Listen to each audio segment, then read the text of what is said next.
bayan. Ngayon, bumalik tayo sa politika. No? Bumalik tayo ngayon, mga bossing. Ay, eto.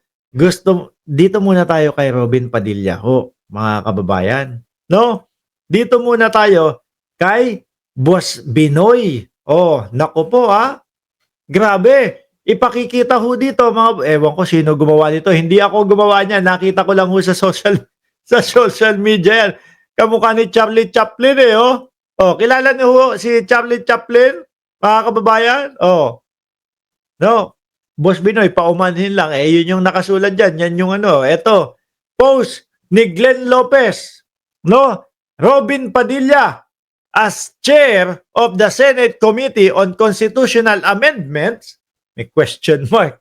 He is not even a lawyer. Kasi nga naman no, mga kababayan, biruin mo. Sino po yung sinundan? O sino po yung mga sinundan ni Robin Padilla? At isa na nga po dyan, mga boss chief amoser, si Senadora, dating Senadora na namayapa po, Miriam Defensor Santiago. No? Ang konstitusyon ng Pilipinas, mga kababayan, nakasulat po sa ano yan, sa English. nakita nyo yung mga paulit-ulit ho nating binabasa? Nakita nyo ho yung mga paulit-ulit na sinasabi nating mga shall forthwith? Paano ho yan? Kapag kayong nagka-amendment, etc., kung pag-uusapan yan, aray ko po, matatagalan ho siguro yun, mga bossing. No, sabi dito, no background in constitutional law or legislative work, just a Duterte loyalist with star power. This 20th Congress might just be worse than the last. Mukhang ganun na nga ako, mga kababayan. Di ba?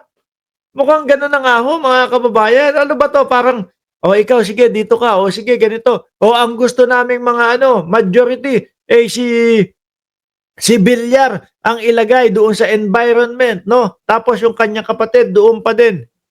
Tapos si Robin Padilla, ito, constitutional amendments, Senate Committee of Constitutional Amendment, etc., etc. Bakit kaya? No, hindi kaya. Kailangan ganito ha. Gusto mo manatili dyan sa position mo? Sige, ganito yung ano namin. Ganito yung pabor namin. Ganito yung gusto namin. Si Robin Padilla, dito, dyan mo ilagay yan. Si Villar, dyan mo ilagay yan. Di ba? Nako, yung kay Villar din ho, mga kababayan. Mapapaisip ka, hindi kaya maubuso yung ating mga mga kabundukan? Tapos sabay yung yung proyekto ng kapatid eto magkakaroon na po ng daan dito sa bundok na ganito. Tapos sasabihin sa mamamayang Pilipino, maganda ito para bumili siyang transportasyon at mahati at mapabilis yung dati 2 oras na iniikot ng sasakyan. Ngayon, dahil dadaan sa bundok na ito, 1 oras o kalahating oras na lang. Yung pala, biglang makakakita tayo, may merong kamilya. Di ba? Sino-sino po ba, mga kababayan, yung sinundan ng isang Robin Padilla, mga bossing? Former chairpersons of the Senate Committee on Constitutional Amendments, no, and Revision of Codes. Joey Lina, aaminin ko hindi ko kilala, mga kababayan. Miriam Defensor Santiago. Diyan pa lang ho, mga boss chief amoser iisipin mo na no, na talagang ang mga dapat na nandito sa posisyon na ito yun talagang halos buong aklat ng konstitusyon o buong konstitusyon alam. Sabi ni J.J. Barr, puro abogado. Di ba?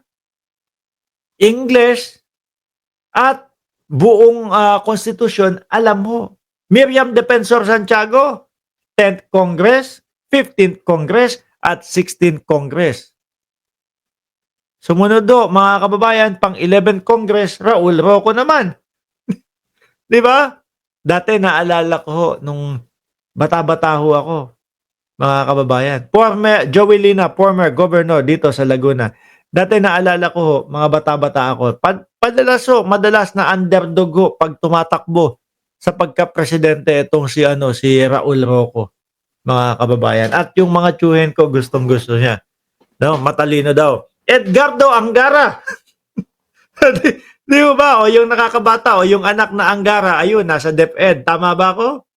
Oh, Dick Gordon, o di ho ba mga kababayan? Chis Escudero, 13, 14, tapos si Chis Escudero, pang-17, Franklin Drilon, mga kababayan. Oh, at 17, 18 naghati siguro itong dalawa, si Drilon at si Pangilinan sa 17th Congress. Tapos 18th Congress. Tapos 20th Congress, biglang Robin Padilla. Siguro nadali ho sila, mga kababayan, yung mga ano-ano ni Robin, ano? Yung mga ano tawag dito? Yung mga reform niyang gustong mangyari, nalimutan ko na ho yung tawag, eh. Siguro nadali ho dun. Pero wala bang iba? No? Hindi ba pwedeng sa abogado din ibigay? Para naman kahit papaano, eh, may patutunguhan ho yung committee na yun. Paano 'pag nag-ano si Robin Padilla? Gusto gusto kong masubukan, mapanood ho, mga bossing. Yung 'pag nagpa-hearing si Robin Padilla, mga kababayan, na tapos siya yung pinaka-committee dun, kung ano yung sasabihin, malamang requirements, mag-Tagalog. 'Di ba? Malamang ang requirements ho mag-Tagalog. Kasi kapagka English, eh, baka mahirapan pong ano, intindihin si Robin Padilla, si Binoy, mga kababayan. Siguro tawanan tayo ng tawanan, mga bossing, 'no? Siguro isang malaking katatawanan 'no, kapagka yung may hearing. Gusto kong makita. Gusto kong masubukan. Kasi ho, dito sa 19th Congress, mga kababayan, lagi pong sagigilid lang si Binoy, eh. 'No? Yung mga pa-hearing doon kay Kibuloy, yung sumugod silang tatlo, si Batorni, si pangalan na, si Bungo, at si Robin Padilla. Sumugod sila doon. Tahimik lang si Robin Padilla, eh. Yung kay ano naman, yung kay Maricel Soriano naman, doon sa Pideya League nila, nagsalita. Pero tungkol sa mga artista yung, yung sinabi. Oh, sabi ni Ma'am Aba, grabe ka kay Binoy. Give chance to run. Diyos ko. Madam, pagkaya nagkabasahan na po ng English, mga bossing, hihingi ng libro yan, babasahin.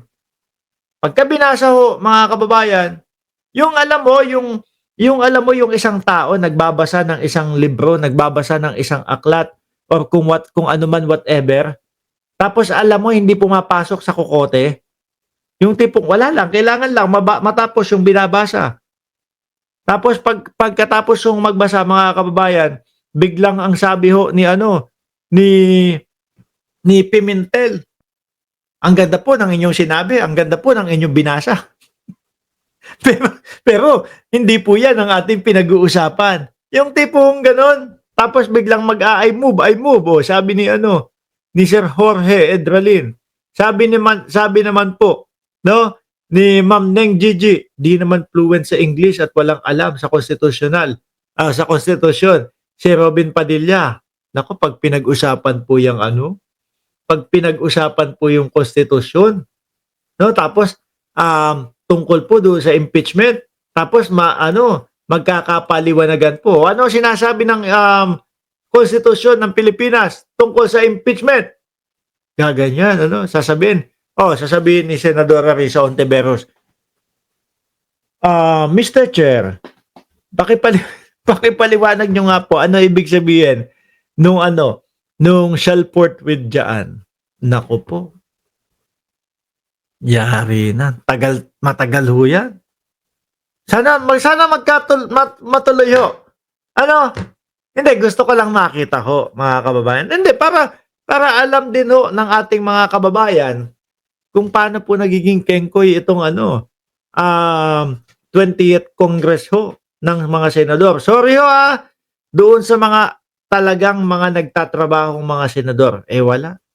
Biruin mo, ang mga senador ho natin dati, mga bossing, ano, Miriam Defensor Santiago. O di po ba? Mga mabibigat po nung araw ho, mga kababayan, talagang halos lawyer sa lawyer sa lawyer yung mga nag-uusap at yung mga nandun. Ngayon po, ewan ko ano maitatawag natin dito. Bad boy ng Pinas, magkakaalaman. May liver o lover boy? Ewan ko, pinaggagawa nyo dyan, Chis. Ang laki ho, kay Chis Escudero, ang laki ng ano ko dyan, ng paghanga ko dati dyan. No?